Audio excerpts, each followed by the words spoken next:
नर्मदे हर कुबेर भंडारी के दर्शन करके हम धन्य धन्य हो गए और फिर वहाँ से निकल पड़े त्रिवेणी संगम की ओर। जैसे ही हम कुबेर भंडारी मंदिर से बाहर निकले तो सामने मोड़ पर एक नेवला बीच रास्ते में खड़े होकर हमें ही ताक रहा था। उसे देखकर बहुत अच्छा लगा, क्योंकि आपको पता है कि नेवला यह कुबेर जी का वाहन होता है। हमने कुबेर जी के दर्शन किए, मंदिर से बाहर आए तो सामने नेवले ने हमें दर्शन दे दिया। हमने उसे भी प्रणाम किया और बढ़ चले त्रिवेणी संगम की ओर। त्रिवेणी संगम के दर्शन की आस मन में लेकर कुबेर भंडारी से बिल्कुल ही करीब स्थित यह त्रिवेणी संगम मानो हमें बुला रहा था। गाड़ी खड़ी की तो सामने नर्मदा मैया के किनारे पर छोटे छोटे दुकान ठेले लगे हुए दिखे। बाएं हाथ पर मैया बड़े ही शांति से बह रही थी। मैया को प्रणाम किया और हृदय से 4 लाइनें निकल पड़ी कि अविरत बहती धारा टिका हुआ जिस पर जग सारा, कि अविरत बहती धारा टिका हुआ जिस पर जग सारा, निर्मल जल की देवी माँ नर्मदे तुम्हें नमन हमारा, माँ नर्मदे तुम्हें नमन हमारा। किनारे पर खड़े रहकर वहीं से माँ नर्मदा को प्रणाम किए। सीधे हाथ पर ओरसांग नदी नर्मदा मैया में आकर मिल रही थी, मानो एक बेटी माँ के चरणों में अपना शीश नवा रही थी। एक छोटी सी कन्या अपने मैया के आगोश में जा रही हो, ऐसा प्रतीत हो रहा था। ओरसांग नदी का पानी थोड़ा सा हरित था, थोड़े हरे कलर का दिखाई दे रहा था। और मैया को तो आप जानते हो, मैया तो जिस नज़र से मैया की ओर देखो उस नज़र से उस तरह मैया दिखाई देती है। कभी वह हल्के नीले कलर की दिखती है, कभी दूध जैसे सफ़ेद कलर की दिखती है और हर पल मोहित करते रहती है। इस त्रिवेणी संगम पर हमने जब पूछा कि इसे त्रिवेणी संगम क्यों कहा जाता है, तब किसी ने बताया कि यहाँ नर्मदा मैया, ओरसांग नदी और गुप्त सरस्वती इन तीनों का संगम है। हम सोच में पड़ गए कि सरस्वती का भी यहाँ पर नर्मदा मैया से मिलन होता है। स्वयं सरस्वती भी माँ से मिलने आती है। सुनकर बड़ा अच्छा लगा।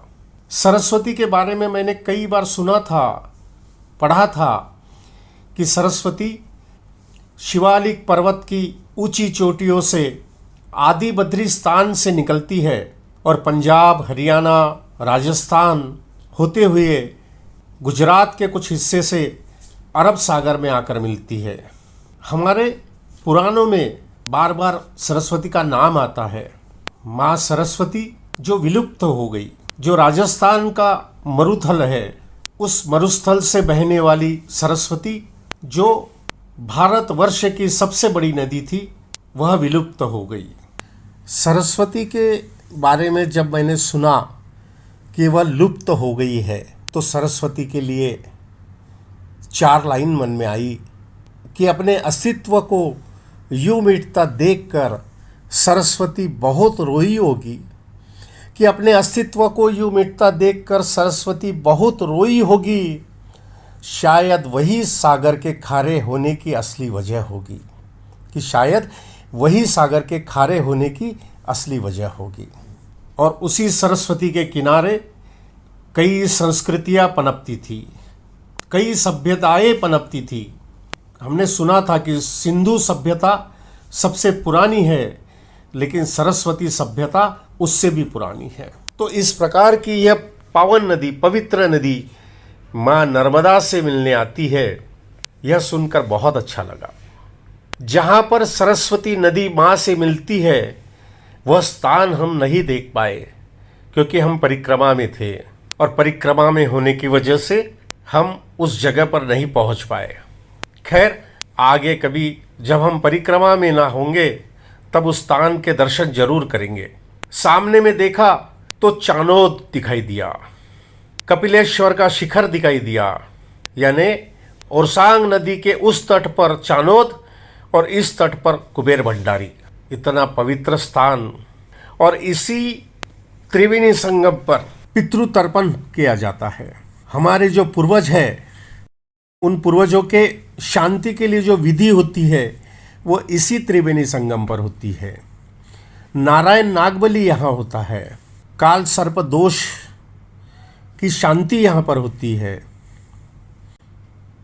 और सबसे बड़ी बात है कि कुबेर भंडारी और इस त्रिवेणी संगम पर अमावस का बहुत ज़्यादा महत्व माना गया है।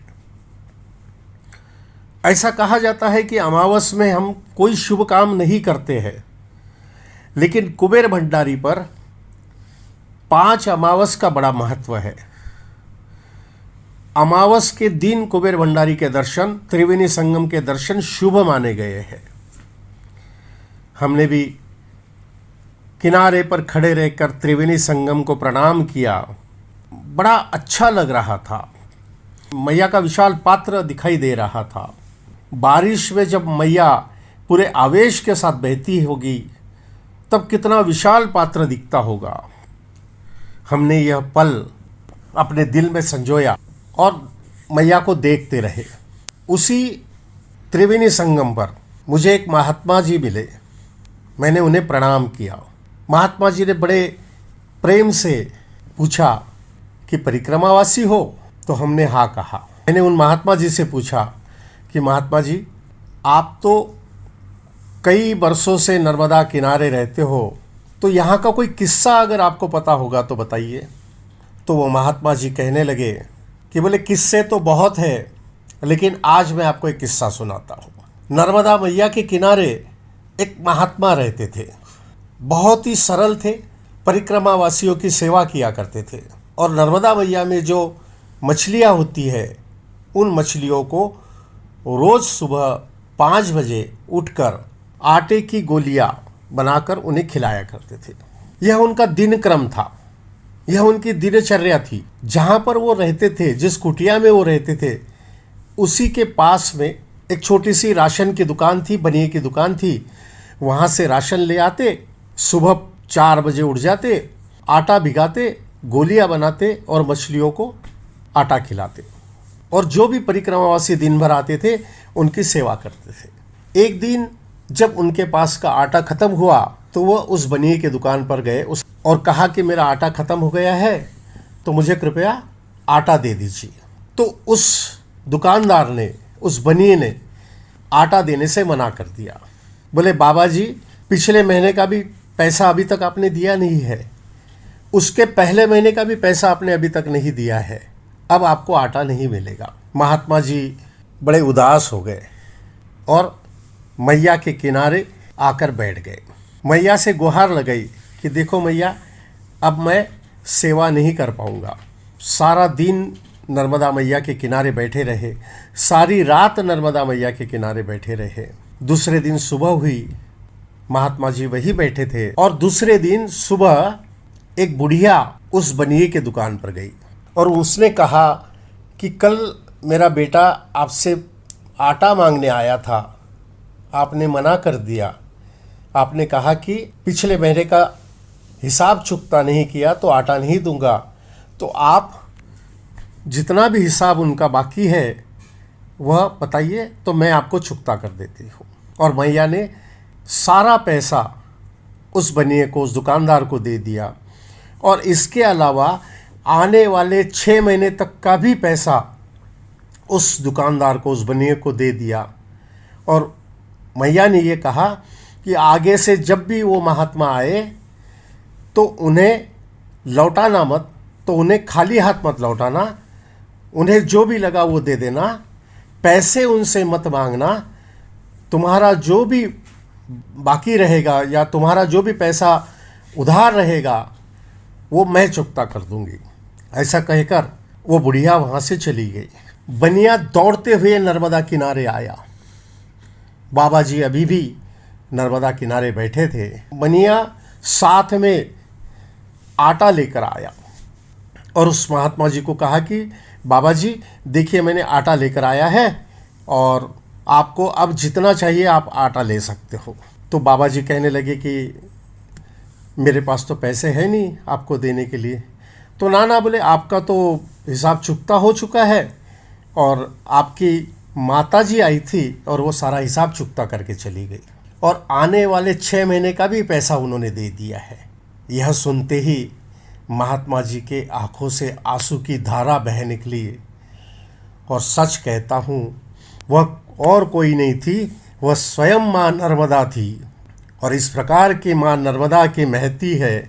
इस महती को हमने अपने दिल में संजोया और फिर आगे बढ़ चले मणि नागेश्वर की ओर। मणि नागेश्वर यह भी एक बहुत सुंदर स्थान है।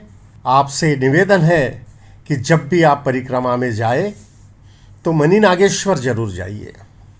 और एक चीज़ बताता हूँ कि जब हम त्रिवेणी संगम पर गए तो वहाँ एक बोर्ड दिखाई दिया जिस पर लिखा था कि यहाँ पर मगरमच्छ बहुत होते हैं, तो एहतियात बरतिए, सावधानी बरतिए। काफ़ी दूरी पर ऐसा प्रतीत हो रहा था कि वहाँ मगरमच्छ है। तो आप जब भी त्रिवेणी संगम पर जाइए तो अपने आप का ख्याल रखिए, पूरे सावधानी बरतिए और इस त्रिवेणी संगम का आनंद लीजिए, लाभ लीजिए।